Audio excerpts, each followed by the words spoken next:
I'm always working on things, and it almost always feels like they're not working. But the day that it clicks, and it does, it's almost like you've just unlocked a secret message that was waiting to be unlocked for thousands of years, and somehow you just stumbled on it.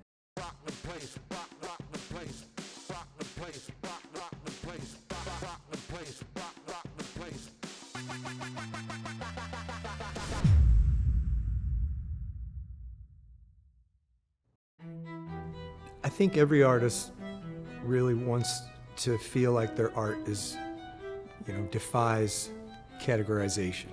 I think I'm a painter and I'm a sculptor. I've made my living doing installation art. There's all these labels, but really, I just come in the studio and I try to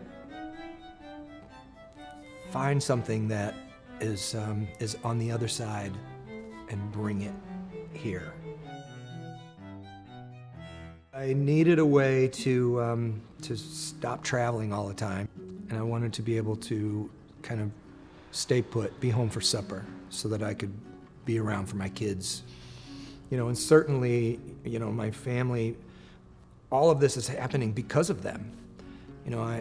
I made the choice to do this because I wanted to be home for my wife. I wanted to be home with my kids, and I was at an age where I had already lived an interesting and sort of wild life. I'd done everything, and I wanted to be fully present for my children. I quit drinking in 2009, quit drugs, quit everything, so that I could be present for my kids, and so that I could truly face my own sort of emotional trauma from my childhood and get in touch with that, so that I wouldn't be making the kind of mistakes with my kid that were made with me when I was a child or their age. And so all of that, I think, is part of who I am, and is part of that example that I hope to be setting, not just for some people that are watching on Instagram, or not just for my family, but in my experience, I'm building a kind of a community, bringing friends into my life and bringing other artists together, trying to host different kinds of events and things that are happening where we all feel this sort of sense of some pride and some reason that what we're doing is worthwhile.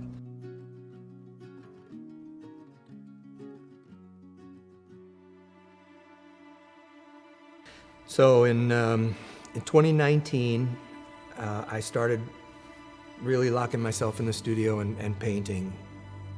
And I was really just experimenting and exploring. I was looking at all of my favorite painters, and I was starting to use Instagram as a way of almost having a studio dialogue with other painters. As artists, we're sort of isolated in our studio, and you don't always have somebody coming in to give you feedback or to talk about what's going on, whether it's working. So I started looking at the artists who I saw who were successful both in their work and getting it into galleries that I dreamed of being in, and also good at using that platform for a marketing tool. I wasn't sure that I would start selling the paintings. I wasn't sure, but I had this belief that the paintings were going to be just as important as the sculptures in terms of what the work was about and what I'm offering to people as an expression. And so I just had to trust. I was really only scratching the surface. By 2020 with COVID, I had no choice but to be in the studio working. We were all sort of locked down.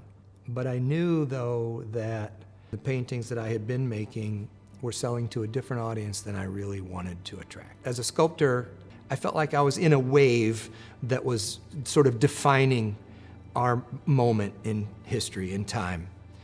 But here, making those paintings, I was no longer in that wave. I was just, hidden away, exploring some new medium. I talked to my wife and I said, I could probably just keep making pretty paintings that won't challenge people. And we could sell them for a modest sum, and we'll sell a lot of them, and we could probably, count on that as an income. But if I want to reach the galleries that I'm shooting for, if I want to get back in that wave of work that's really inspiring, so many more people, work that is significant, that matters, that has a voice that, is saying something that people are aching to hear, I'll probably have to cross some divide, because these paintings here aren't over there yet. And as I'm going over there, I'm gonna lose both, because they're not here yet, and they're gonna turn off because, I'm shooting for something different. So you gotta find a whole new audience. You gotta cultivate that audience. But she agreed because, she believes like I do.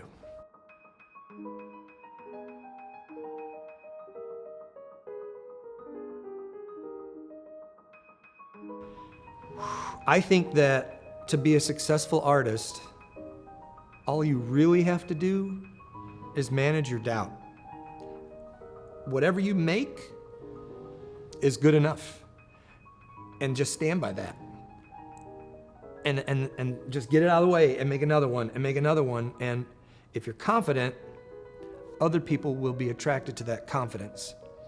I want my paintings to be so powerful that they punch you in the gut and smash you in the face and give you an orgasm all at the same time. I want it to be every emotion that you could have.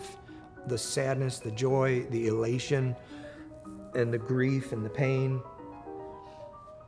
But I think that notion of ever being enough is that struggle that lands on those paintings. And the days that I feel most successful are the days that I feel like I've been able to cast off that doubt and just accept and allow that to happen.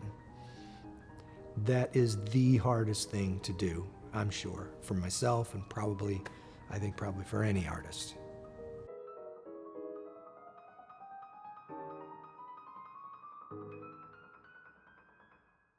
You guys got here on a day when things started to click, but that's after 3 weeks of making horrible, horrible paintings that I have this soul-crushing doubt that I'm a fraud. I can't make a painting. Everything I try just looks horrible. And a lot of that's in my own head, everything else that's going around, and you get caught up in thoughts that aren't genuine, but they slow you down, they mess you up, and so everything you look at looks like it's not any good. But then one of the days out of every 10th or 20th day, if you just come in every day and you work regardless, something clicks and something happens.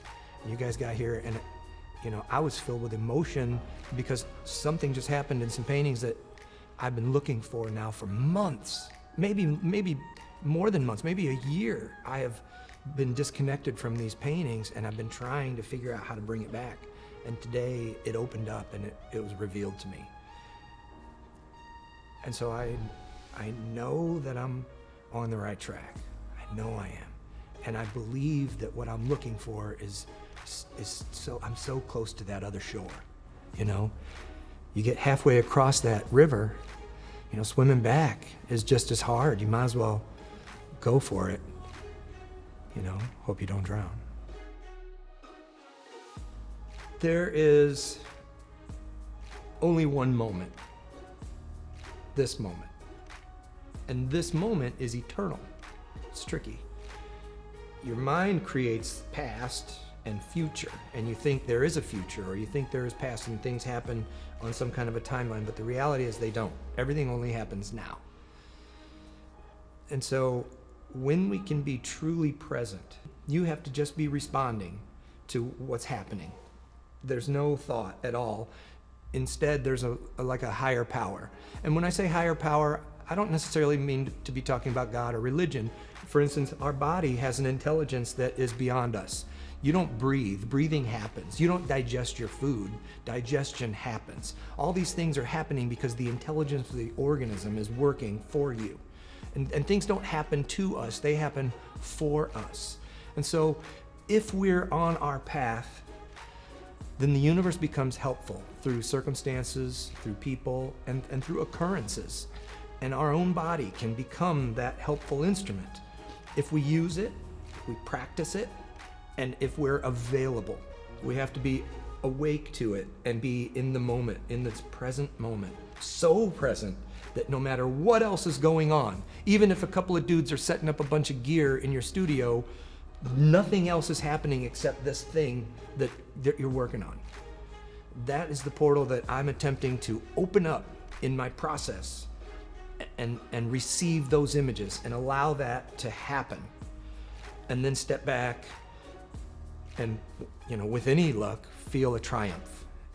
It's such an honor to feel that, to have that, and to feel like that I've been able to do that even more than once. It's like a miracle. You can't just set out to make it. You just have to set up a process through which it comes to this space. And honestly, I rarely feel like I'm the one making the paintings. I'm the one who's making them terrible all the time. But when they become so magical, when there's that grace, that's come through me. And it's come through because I have created the arena in which that can come through. Something happens visually and it feels unlocked and it feels perfect. Yeah, you just know. It's almost like the difference between if I painted it, it never looks done. I can look at other people's paintings and I don't have a feeling like, oh, they need to fix that or that painting's not done. They're just amazing. You don't question another painter's work, but you question your own. But when you truly get out of your own way, when you truly leave your body and allow this energy to flow through, then in that way, I didn't make those paintings, so I don't question whether they're done or not. When I'm back, I can see that they're done. I'm always working on things, and it almost always feels like they're not working. But the day that it clicks, and it does, it's almost like you've just unlocked a secret message that was waiting to be unlocked for thousands of years, and somehow you just stumbled on it. Sometimes I say that I feel like I just won the Super Bowl. It was like the winning touchdown of the Super Bowl, and I dance around in here. I mean, I'm literally dancing, and I'm literally crying tears of joy. It's indescribable, the kind of elation and the ecstasy that comes from it, especially on the backside of so much agonizing and so much pain and struggle to get to that point. And in a way, it's like a struggle in the dark, because no matter how many paintings I've painted that are good or people, have gravitated to and have purchased, doing it again it's not guaranteed. There's no simple solution that you just do it over and over. And so you lose your way. But then all of a sudden, lightning strikes. There's a clearing, and then it literally feels like something divine has just come through and has landed on that canvas. I was interested in creating this sort of peak, and just looking for a really bold shape that could be that, but wouldn't just be stuck as that. And so, it started out, with a drawing, and then the drawing kind of gets erased. A lot of the paintings, in fact, most of the paintings, have an erasure on them. And for me, that erasure speaks directly to that doubt that I was talking about. And so to put those words or those lines on there and then to sort of wipe them away, leave them some, but also have them sort of erased, speaks to that insecurity. And I think that there's an accessibility there. There's something that we can relate to or understand in that. And so I wanted to make this kind of mountaintop. And I started thinking about the color red and, all the way from white to the deepest red, with all the pinks in between, and how each different shade relates to some other aspect of my own life. You know, these deep introspective kind of moments, and then these really bright, cheerful moments. It's all there. You know, and a lot of what's happening with these paintings is trying to keep them loose. You know, they have to stay loose. As soon as everything looks deliberate, they're stuck and they become boring and predictable. And so I'm always trying to separate myself, you know, Jason Hackenwerth, from the act of making them, so that they're sort of happening through me as we described. And then the real trick is what we talked about, is being aware, being so present that when I start smearing that paint around, I stop before I go too far. You know, if I'm gonna color this in perfect, nobody wants to see that. You know, what's exciting is the stuff that happens out of your own control, and then you leave that there. You know, in a lot of the paintings they say paradise. The reality is everybody's trying to perfect everything. Everybody's trying to make everything so much better.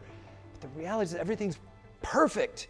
If we could just see the beauty in everything that already is as it is and accept as it is, it's amazing.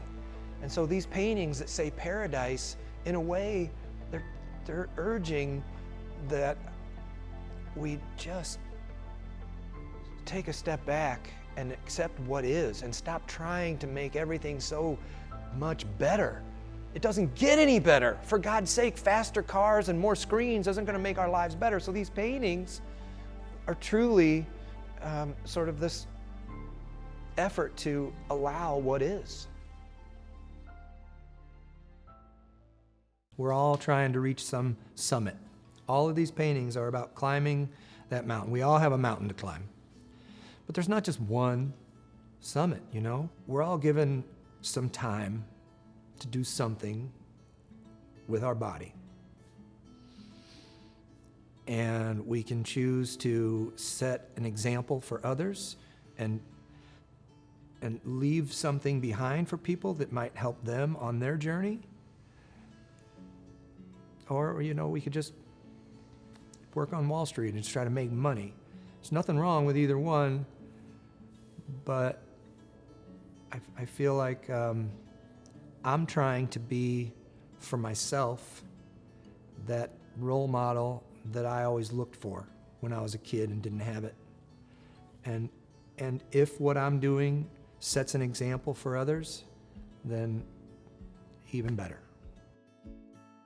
If I'm truly honest with myself, what I want to be able to do is to come into a beautiful studio that gives me enough space to explore the concepts that I believe are important. And I want to be able to do that as often as possible. So I've already made it. I'm already successful. Would I like to have some money? Fuck yeah. But this is what it's about. Making the work. And if you're making the work because you think it's going to get you, you know, laid or get you rich or whatever else, I don't know what work you're making, but that's not what I'm chasing after. Of course, there's no guarantees in life, in anything. But if you want something bad enough, if you believe, and if you're willing to work and sacrifice for it, then I have zero doubt that it will click, that it will happen. If I look at the money that I've made from painting, from art, I've made less than minimum wage my whole life. And I'm a lucky one. It's pretty rare to make any money on this. Most people have to have a job that they can barely stand doing, and then they go in their studio on the weekend. But whatever it is you spend most of your time doing, that's what the universe is going to give you more of that. There have been times in my life when I didn't have a place to live, and I slept on the floor in my studio. And I didn't have a shower. I would go to the gym and shower, or I would hose off literally in the janitor closet, because I knew that if I went and did a job somewhere that I didn't want, I wouldn't be making paintings. I'd become whatever that job is that I'm doing. If I want that breakthrough,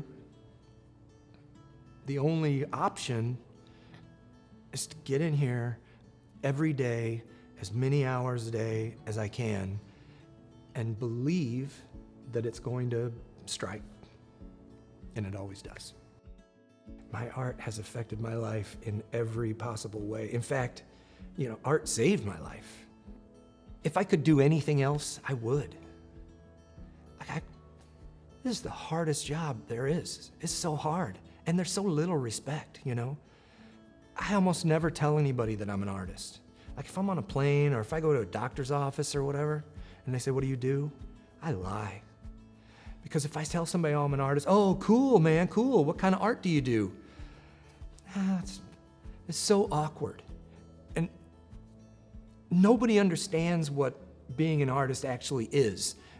And I don't mean to be condescending to people who don't, but it's exhausting to try to educate people when it's just impossible.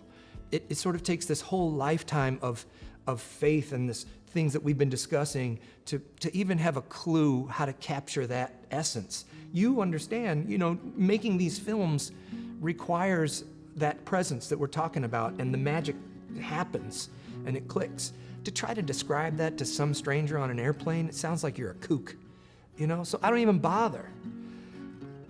But I can tell you that without it, I would have probably killed myself.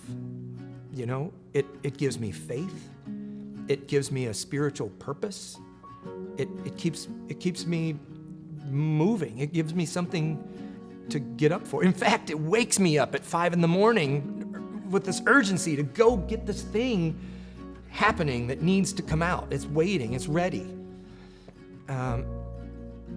Art saved my life for sure.